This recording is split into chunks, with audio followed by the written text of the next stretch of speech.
Hello everyone. आज हम लोग स्ट्रेट लाइन के क्वेश्चन डिस्कस करेंगे पीवाईक्यूज के 2024 में आए हुए। ठीक है, इससे आपको एक आइडिया लगेगा कि जो जेई मेंस में किस टाइप के क्वेश्चंस आए हुए हैं। आपको मालूम है कि सिलेबस डिलीट हुआ है, बच्चों को आइडिया लगाना थोड़ा मुश्किल हो रहा है कि किस टाइप के नए नए क्वेश्चन डिजाइन करके एनटीए देगा। तो ये जो पीवाईक्यूज है अपन ने कब के करने हैं, जनवरी और फरवरी में जो क्वेश्चन आए थे उनके पीवाईक्यूज अपन लोग कर रहे हैं। तो आई होप सो कि जो अप्रैल में पेपर होने वाला है उससे आपको एक आइडिया लग जाएगा कि भाई स्ट्रेट लाइन में ये टॉपिक आप एक बार जरूर देख के जाए। उससे क्या होगा, आपकी अप्रोच बढ़ेगी क्वेश्चन को डील करने के लिए।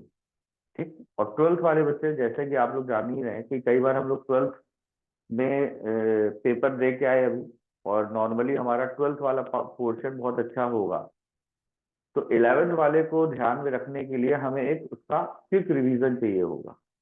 और ये भी पता होना बहुत जरूरी होता है कि हमें इलेवेंथ के कौन कौन से टॉपिक मेजरली फोकस करने हैं। ठीक है, इस पर्पज से हमने इस बार पीवाईक्यूज के कौन से टॉपिक को उठाया है, स्ट्रेट लाइन। जनवरी और फरवरी में जो अभी आए हैं, रिसेंटली जो अभी क्वेश्चन आए हैं उनको डिस्कस कर रहे हैं। ठीक है जी, आइए देखते हैं। ये कुछ टॉपिक्स हैं जिनसे क्वेश्चंस आए हुए हैं स्ट्रेट लाइन में। जैसे कि कोऑर्डिनेट सिस्टम। कोऑर्डिनेट सिस्टम मतलब बेसिक कोऑर्डिनेट सिस्टम जो आपने डिस्टेंस फार्मूला पढ़ा होगा, सेक्शन फार्मूला पढ़ा होगा, उनको लेके बेसिकली क्लास 10th के कॉन्सेप्ट का इस्तेमाल करके जेई मेंस में क्वेश्चन आया हुआ है। तो मतलब पेपर इतना कठिन नहीं आया है, हम सोच नहीं पा रहे इसलिए कठिन हो जा रहा है। ठीक है ना। तो एक बहुत ही मतलब 10th के कॉन्सेप्ट से आए हुए क्वेश्चन है कोऑर्डिनेट सिस्टम में। डिस्टेंस फार्मूला, सेक्शन फार्मूला लगा है यहाँ पे। फिर आता है different forms of line. As we know there are 8 forms. अगर हम बात करते हैं डिटरमिनेंट फॉर्म को भी इंक्लूड कर लें तो उससे आया है। और नॉर्मली जब हम बात करते हैं different forms of a line में ना, तो हम एक चीज दिमाग में बैठा लें कि स्लोप पॉइंट फॉर्म, ये बहुत इंपॉर्टेंट है। दूसरा है इंटरसेप्ट फॉर्म, ये भी ध्यान रखने वाला है। इससे ज्यादा क्वेश्चन बनते हैं। और एक होता है डिस्टेंस फॉर्म, जिसको हम पैरामेट्रिक फॉर्म भी बोलते हैं। तो वो भी अगर आपको याद है तो अच्छी बात है, x minus x one upon cos theta वाला।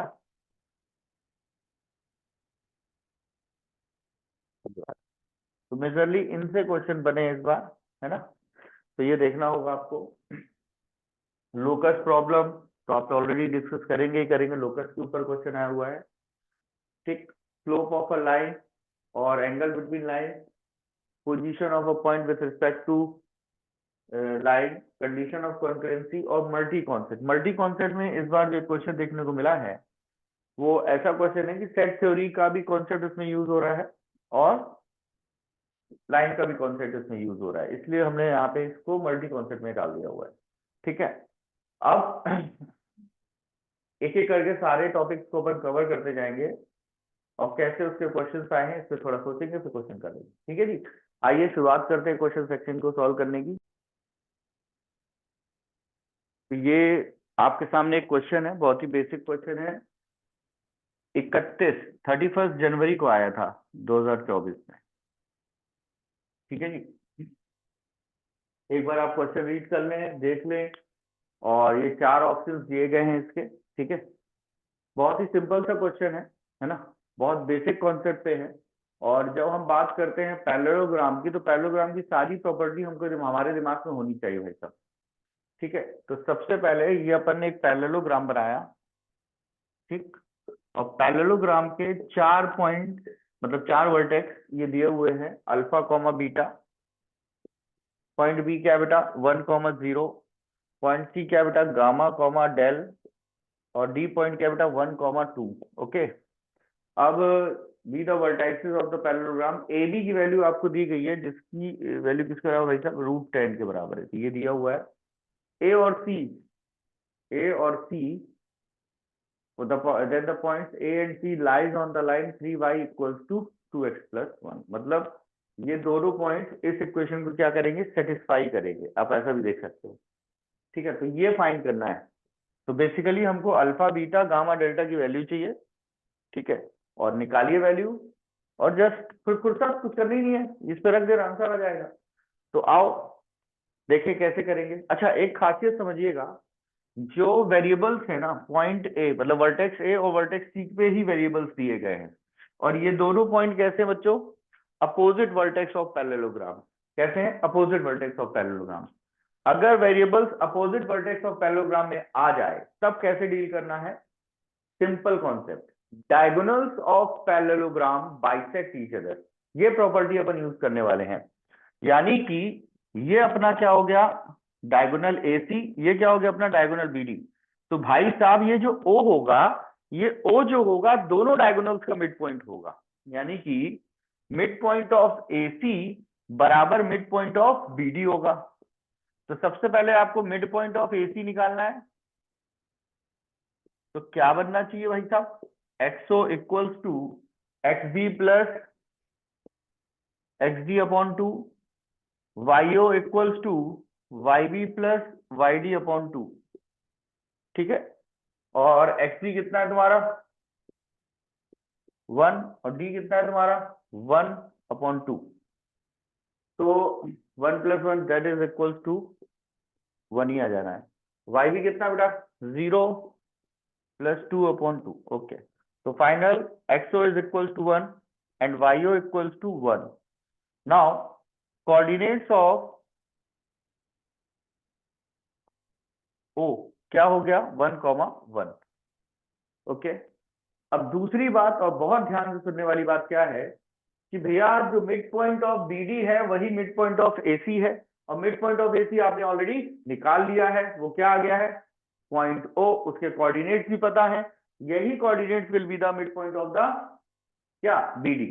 नाउ तो मिड पॉइंट ऑफ BD क्या होगा,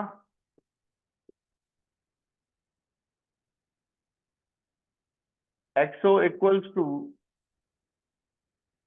सॉरी BD बोल रहा हूं, AC करिएगा इसको, XA plus XC upon 2, YA plus YC upon 2, ठीक है जी।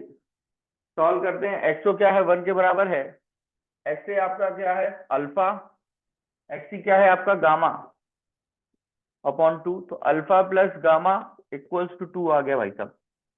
सिमिलरली YO 1 है, YA बेटे किसके बराबर है beta, beta plus del upon 2, तो beta plus del equals to 2।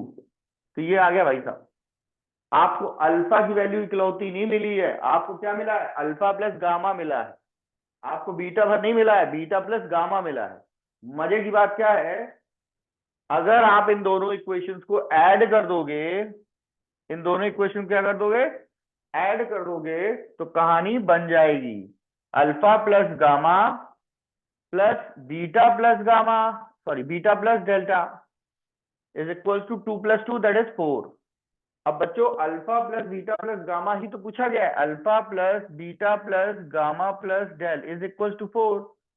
2 times इसका किसके बराबर होगा, तो 2 से मल्टीप्लाई कर लो मेरे भाई, दैट इज इक्वल टू 8। तो इसका फाइनल आंसर कितना आएगा बच्चों 8 के बराबर, D will be the final answer. बहुत सिंपल क्वेश्चन था, बहुत ही ज्यादा सिंपल क्वेश्चन था, एक बार देख लीजिए, एक बार समझ लीजिए, ऐसी कोई खास बात इस क्वेश्चन में है नहीं।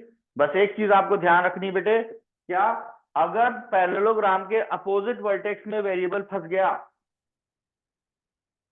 तो ये कॉन्सेप्ट लगा लीजिएगा, अदरवाइज एक और तरीका है इसको करने के लिए, ऐसा ही एक क्वेश्चन अपन अभी और डिस्कस करेंगे जो कि आया हुआ है, ठीक है, उसमें थोड़ा सा अंतर है, थोड़ा सा अंतर है बस। उधर पे क्या है, जैसे यहाँ पे अपोजिट वर्टेक्स वेरिएबल है, वहां पे अपोजिट वर्टेक्स वेरिएबल नहीं है ना, तो उसको देखो कैसे करेंगे। बाकी इंफॉर्मेशन जैसे A B equal to root 10 यहाँ पे यूज नहीं हुई है ना, इस मेथड से यूज नहीं होगी, उस वाले मेथड में यूज होगी जो भी मैं आपको बताऊंगा इसके बाद, ठीक है जी। तो इसको जल्दी से समझ लीजिए और टिक कर लीजिए कि कभी भी ऐसा क्वेश्चन आए तो बन जाना चाहिए बच्चों। चलिए सामने एक क्वेश्चन आया है, पिछले क्वेश्चन का जुड़वा ही है, उसके जैसा ही है। अब यहाँ पे आपको ये देखना है कि अंतर क्या है, पिछले और इसमें अंतर क्या है। यहाँ पे भी अल्फा बीटा गामा डेल्टा है, इधर पे देखो सी अल्फा बीटा, डी क्या है गामा डेल। अब यहाँ पे वेरिएबल जो दिया है वो कॉन्जिक्यूटिव वर्टाइसेस दिया है, एडजेसेंट वर्टाइसेस में दिया हुआ है, अपोजिट वर्टाइसेस में नहीं। पिछले में अपोजिट वर्टाइसेस में काम आसान हो गया था, इसमें थोड़ा परपंच ज्यादा है, इसमें 4 इक्वेशंस बनेंगी और 4 वेरिएबल्स भी हैं, उसको लेके सॉल्व करना पड़ेगा, कैलकुलेशन वाला पार्ट आएगा। ठीक है, तो मैं कैलकुलेशन वाला पार्ट अलग से कर दूंगा, है ना, ताकि आपका टाइम बच सके। आप सीधे देखिए करना कैसे, प्रोसीजर पकड़िएगा, है ना। तो बिल्कुल सेम, बस कैलकुलेशन थोड़ा ज्यादा। ए बी सी और ये रहा डी, -2 -1, ये 1 0, ये अल्फा बीटा और ये गामा डेल। अब भाई साहब पॉइंट सी जो है, पॉइंट सी ये है, ये किस लाइन, कौन सी लाइन पास कर रही है भैया, ये वाली लाइन पास कर रही है। और पॉइंट डी से कौन सी लाइन पास कर रही है बेटा, ये वाली लाइन पास कर रही है। इसका नाम क्या है, 3x - 2y = 6। ठीक है, अब पहले तो वो पुराना परपंच ही लगाएंगे कि diagonals of parallelogram bisect each other, तो उससे 2 इक्वेशन पैदा होंगी और 2 इक्वेशन यहाँ से पैदा होंगी जब मैं इनको रख दूंगा। क्या है वो 2 इक्वेशन, जल्दी से देखेंगे भाई। पॉइंट सी जो है वो इस लाइन पे लाई कर रहा है, मतलब पॉइंट सी लाइन की इक्वेशन को क्या करेगा, सेटिस्फाई करेगा। तो 2 अल्फा, मतलब लिख देते हैं अच्छे बच्चों की तरह, solution point C satisfy line 2x - y = 5, इसीलिए दिया गया था सी, समझ गए ना भैया। 2 अल्फा बीटा = 5, पहला संबंध, पहली इक्वेशन। फिर आता है point D, lies on the line, कौन सी लाइन है भाई साहब, ये 3x - 2y = 6। पॉइंट डी क्या है, गामा और डेल, 3 गामा - 2 डेल = 6। ये इक्वेशन नंबर 2 आ गई। ऐसे करके 2 इक्वेशन और मिलेंगे और टोटल वेरिएबल्स कितने हैं, ठीक। अब वो 2 इक्वेशन कैसे मिलेंगे, ये अपना पॉइंट ओ है, दोनों का मिड पॉइंट है, तो मिड पॉइंट ऑफ AC और जो मिड पॉइंट ऑफ BD है वो सेम है। तो सेक्शन फॉर्मूला में थोड़ा डायरेक्ट लगा रहा हूं, डायरेक्ट।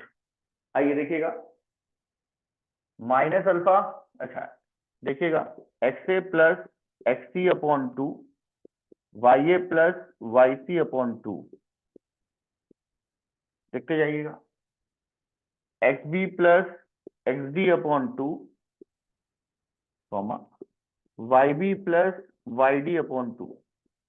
पिछला कॉन्सेप्ट जो अपन ने यूज किया था पिछले क्वेश्चन में वही लगा रहे हैं अपन, थोड़ा शॉर्टकट में है, जल्दी लगा रहे हैं, समय बचे। तो भैया -2 + अल्फा/2, -1 + बीटा/2, ये आ गया भाई साहब। यहाँ पे देखो गामा +1/2 और ये क्या आ गया, 0 + डेल/2। तो दिस इज व्हाट, अब यहाँ का x कोऑर्डिनेट, यहाँ का x कोऑर्डिनेट बराबर है, यहाँ का y कोऑर्डिनेट, यहाँ के y कोऑर्डिनेट के बराबर है। तो खेला है जरा, आओ खेला चालू करें, खेला हो गए। अल्फा बीटा, सॉरी अल्फा -2/2 बराबर गामा +1/2, 2 कैंसिल, यहाँ से अल्फा = गामा +3 आ गया भाई साहब। ये आ गई इक्वेशन नंबर 3। और बीटा -1/2 डेल/2, ठीक है, कैंसिल होके यहाँ से डेल की वैल्यू किसके बराबर आ गई, बीटा -1 के बराबर आ गई। ये 4 इक्वेशंस आ गई भाई साहब। इन चारों इक्वेशन को सॉल्व करिएगा, इन चारों इक्वेशन को सॉल्व करिएगा और आप आंसर तक पहुंच पाएंगे। पहला क्या है, अल्फा = गामा +3, और दूसरी क्या आ गई है, बीटा = या बीटा = आप निकाल सकते हैं यहाँ से, बीटा = 1 + डेल भी लिख सकते हो, माइनस साइन से अगर एलर्जी है तो ऐसे भी करके लिख सकते हो। ठीक है जी, क्लियर मेरे हिसाब से तो क्लियर ही है ना, कोई दिक्कत की बात है ही नहीं। अब अल्फा की वैल्यू पता है, बीटा की वैल्यू पता है, और अल्फा बीटा की वैल्यू यहाँ पे रख दो तो शायद कुछ पा पाओ। और देखें, अल्फा को रिप्लेस करेंगे तो किसके फॉर्म में आएगा, गामा के फॉर्म में बन जाएगा, और बीटा को रिप्लेस करेंगे किसके फॉर्म में आएगा, डेल्टा। तो गामा और डेल्टा की एक इक्वेशन ऑलरेडी दी है, वहां से लीनियर इक्वेशन टू वेरिएबल लगा देना, ठीक है। और देखें जरा, अब यहां से अल्फा और बीटा को उठा के इक्वेशन नंबर 1 में रखो। Put the values in equation 1 from equation 3 and 4। तो 2 अल्फा, भैया अल्फा कितना है, गामा प्लस 3, बीटा कितना है भैया, बीटा कितना है, बीटा 1 प्लस डेल 5। सॉल्व करेंगे, 2 gamma plus 6 minus 1 plus del equals to 5। तो यहां से 2 gamma plus del equals to 0। ये क्या हो गया, 5 5 कैंसिल, अरे राम राम। तो डेल इक्वल्स टू -2 गामा। ये बात बहुत दूर तक जाएगी, यहाँ पे रखेंगे तो आपको वैल्यू मिलेगी। डेल की जगह वैल्यू रखिएगा इक्वेशन में और सॉल्व करिएगा, ठीक है। सॉल्व करिएगा तो आएगा 3 गामा -2, डेल की जगह पे रखेंगे -2 gamma equals to 6, 3 gamma minus minus plus 4 gamma equals to 6। अब इसको आप सॉल्व करिएगा, 7 गामा, गामा की वैल्यू आ जाएगी 6/7। तो इस तरीके से आपको पूरी वैल्यूज क्या होंगी, मिलती जाएंगी। क्या आया है, ये रिलेशन आपको ध्यान रखना है कि डेल जो है वो -2 गामा के बराबर है। डेल किसके बराबर है, -2 गामा के बराबर है। एक बार चेक कर लीजिए फिर से, कोई दिक्कत तो नहीं है। -2 गामा, ओ एक गलती हुई है यहाँ पे, इसको -1 करिए आप, भी माइनस जाएगा ना, अभी ये भी माइनस हो जाएगा, तो माइनस हो जाएगा भाई साहब, ये प्लस ही रहेगा 2 गामा, ठीक है। तो 2 गामा अब इस पे रखो, 3 गामा -2 गामा इक्वल टू 6। तो 3 गामा -4 गामा 6, तो माइनस गामा इक्वल्स टू 6, तो गामा इक्वल्स टू -6। ये इक्वेशन आ गई। तो गामा मिल गया -6 के बराबर। अब सब मिल जाएगा, गामा आ गया -6, तो डेल्टा कितना आ गया, 2 मल्टीप्लाई में -6 यानी कि -12। ये डब्बा सब वैल्यू निकाल लो यहाँ से। अल्फा क्या आ जाएगा, गामा प्लस 3 है भाई, गामा कितना है -6, -6 प्लस 3 कर ले यार, तो अल्फा आ जाएगा कितना, -3, ठीक है। डेल्टा कितना है, -12, -12 प्लस 1 -11। पुटअप कर लो वैल्यू फटाफट और बताओ आंसर कितना आ रहा है, जल्दी बताओ भैया। तो बस ये वैल्यूज आई, उसको पुटअप करिए बेटे। Alpha plus beta plus gamma plus delta, common लेना है, निगेटिविटी खत्म करेंगे। ये -3 आया अल्फा, बीटा -11 आया, गामा -6 आया, और डेल्टा -12 आया है। तो भाई साहब पुटअप करो, कितना आ रहा है, -3 -11 -6 -12। तो पुत्र उत्तर क्या आ रहा है, पुत्र -32। This will be 32। तो फाइनल आंसर विल बी 32। तो इसको नोट डाउन कर लीजिए। ट्विन्स क्वेश्चन अपन ने किए हैं, ठीक है जी। कौन सी प्रॉपर्टी पे बेस्ड है, सबसे पहले इसमें पैरेललोग्राम की प्रॉपर्टी लगी है ना, 9वीं क्लास में, 9th क्लास में पढ़ी थी, उस प्रॉपर्टी को लगाया अपन ने। कुछ भी ऐसा नहीं लगा है जो 11वीं का हो, 2024 का हुआ क्वेश्चन है ये, तो आप इतने हल्के से ले सकते हैं, है ना। ऐसे ही अपन लेवल वाइज क्वेश्चन को देखते जाएंगे। ये बहुत ही बेसिक लेवल का क्वेश्चन था, ठीक है ना। ये क्वेश्चन सिर्फ गलत होगा तो 2 वजह से, पहला क्या, कैलकुलेशन मिस्टेक हो सकती है, और दूसरा क्या, डर, डर गलत करेगा इस क्वेश्चन, तो डरिएगा नहीं,